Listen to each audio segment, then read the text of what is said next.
Amerika Serikat kembali menunjukkan dukungan penuh kepada Israel. Diketahui, pemerintahan Donald Trump tersebut resmi mengajukan proposal ke Kongres untuk menjual senjata senilai hampir 6 miliar USD atau sekira 106 triliun rupiah. Padahal pengajuan ini datang di tengah meningkatnya kecaman internasional terhadap agresi Israel di Gaza. Perlu diketahui, selama menjabat, Trump dikenal sebagai presiden yang memperkuat hubungan pertahanan dengan Tel Aviv melalui paket bantuan bernilai miliaran dolar. Mengutip dari Tribun News pada 20 September, kali ini paket jumbo yang diajukan meliputi 30 helikopter serang AH-64 Apache senilai 3,8 miliar USD atau sekira 63 triliun rupiah. Jumlah tersebut hampir 2 kali lipat dari armada Apache yang dimiliki Angkatan Udara Israel saat ini. Selain itu, terdapat juga 3.200 kendaraan serbu infanteri bernilai sekira 32 triliun rupiah. Semua senjata ini tidak dibeli langsung Israel, melainkan dibiayai melalui skema bantuan militer asing AS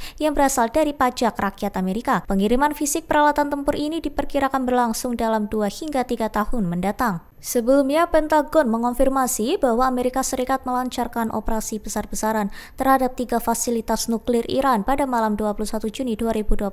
Serangan dengan sandi Midnight Hammer itu melibatkan pesawat pengebom B-2, jet tempur pendukung, hingga ratusan amunisi presisi. Selain itu, Washington juga menggunakan berbagai jenis bom, roket berpemandu laser, hingga penghancur bunker. Bahkan, sebuah kapal selam AS yang diduga USS Georgia juga meluncurkan lebih dari 2 lusin rudal jelajah Tomahawk ke lokasi nuklir di Isfahan. Menurut Pentagon, total 125 pesawat ikut serta dalam operasi ini, termasuk jet tempur F-22 Raptor, F-35, hingga puluhan pesawat tanker pengisian bahan bakar. Jenderal Dan Kaine menuturkan AS menggunakan umpan dan senjata berkecepatan tinggi untuk menembus pertahanan udara Iran sebelum gelombang pengebom bergerak. Dokumen anggaran yang dirilis Agustus lalu mengungkap biaya operasi mencapai 10 triliun rupiah. Washington kini mencari persetujuan Kongres untuk mengalihkan dana, terutama guna mengganti senjata yang habis dipakai. Pemerintahan Presiden Amerika Serikat Donald Trump dikabarkan tengah mengupayakan persetujuan Kongres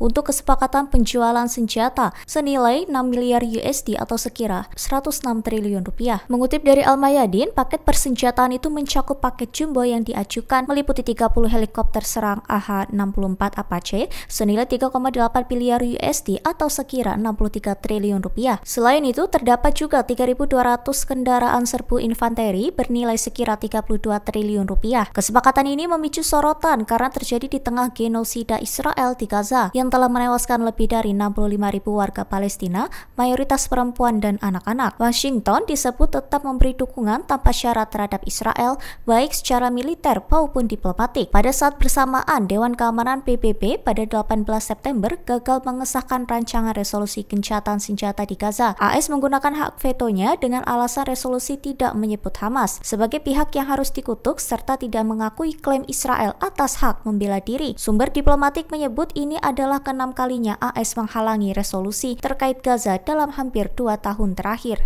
Perdana Menteri Israel Benjamin Netanyahu menuding Menteri Keamanan Nasional Itamar Ben-Gvir membocorkan diskusi internal kabinet terkait akses Palang Merah terhadap tahanan Palestina. Mengutip dari Al-Mayadin pada 19 September, dilaporkan Netanyahu terlihat marah dalam rapat kabinet. Ia menyebut sudah membaca laporan di sejumlah media Israel mengenai siapa saja yang mendukung atau menolak keputusan kunjungan Palang Merah, padahal isu itu bahkan belum masuk agenda resmi. Netanyahu menegaskan keputusan soal kunjungan Palang Merah tidak akan ditentukan dalam forum tersebut, melainkan di tempat lain. Sebagai respons, Ben-Gvir balik menyinggung Netanyahu. Ia mengatakan Perdana Menteri juga melakukan briefing melawan tentara, sementara pihak militer disebut-sebut melakukan briefing balik sepanjang minggu. Perdebatan panas ini mencerminkan keretakan politik dalam koalisi Israel, khususnya soal kebijakan terhadap tahanan Palestina. Retaknya hubungan Netanyahu dan Ben-Gvir memperlihatkan perbedaan tajam strategi keamanan internal serta komunikasi politik di pemerintahan.